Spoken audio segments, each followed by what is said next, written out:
Hi everyone and welcome to my channel. My name is Iman Albanna. I'm the owner of Contrive and this video is about my Xtool P2 laser engraver. The air assist on the P2 is a little too weak for what it needs to be for a 55 watt CO2 laser.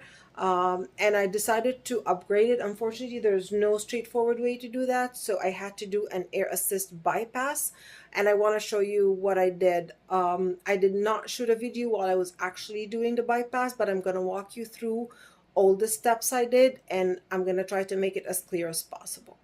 This is the external pump I'm using for the bypass. It's the Xtool Air Compress Assist. I chose this over a regular shop compressor because it eliminates the need for a pressure regulator or a dryer. Since it was built to be an external air assist for laser engravers, it seemed like a more straightforward approach.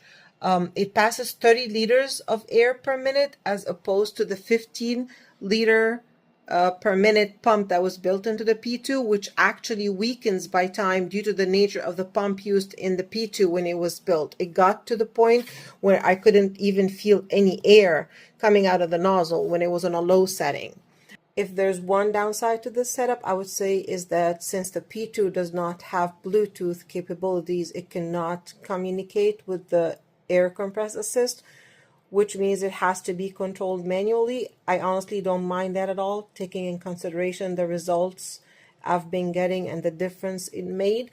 And it's actually very simple. It has this knob that you turn to low for low air, high for strong air, and then of course there's auto, which is not an option for the P2, and that's basically it. To get this bypass done, the back panel, the top back panel has to be removed, and to do that we have to remove those 6 screws in the back there with where it says remove the screw, and there's also 5 screws on the back that need to be removed just for that top panel. I turned the machine around and took the 5 screws in the back off. So just to take the top panel, there's 6 screws in the front, the one I showed previously, and there's 5 in the back here. And then you hold it from here and move it, and then you go from the top, start from one side, and just move your fingers along, and it would pop the clips right out, and that's it. Next would be removing this bottom back panel, and to do so you have to remove those 6 screws in there. I already went ahead and removed them, and also I wanted to explain why this part looks different on my machine. This is where the fire safety set connections used to be. This hole had a coupler for the CO2 tube to go in, and this hole had a the plug for the safety set. I'm not using the safety set, so I thought I would utilize the holes for the pass-through. After you remove the screws, you just bring the panel down. You have to disconnect the exhaust fan, which I already went ahead and did, and then you also have to disconnect the safety set connections if you still have them. Let me take the panel off and be right back. This is the built-in pump that we're bypassing.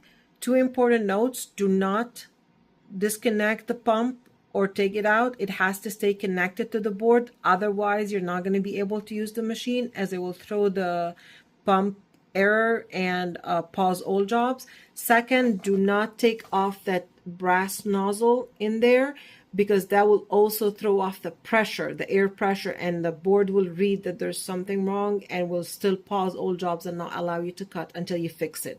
So what I ended up doing instead was I disconnected that black tube that's coming from the back of the machine. That's the air assist tube that goes to the laser head. I disconnected it from the brass nozzle and used this coupler to connect it to the external tube. This tube comes with the air compress assist, and I pass it through one of the holes in the back and connect it to the air compress assist, and that literally is it.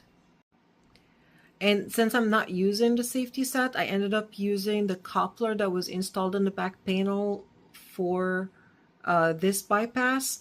But I'm pretty sure these are very easy to find if you already have that utilized for your safety set. This has been such a great upgrade. It made a huge difference in the results I'm getting, and I'm going to show you shortly. So this is what I meant by the bad results I used to get before upgrading the Air Assist. You can see like the charring and the soot all over the top of the wood.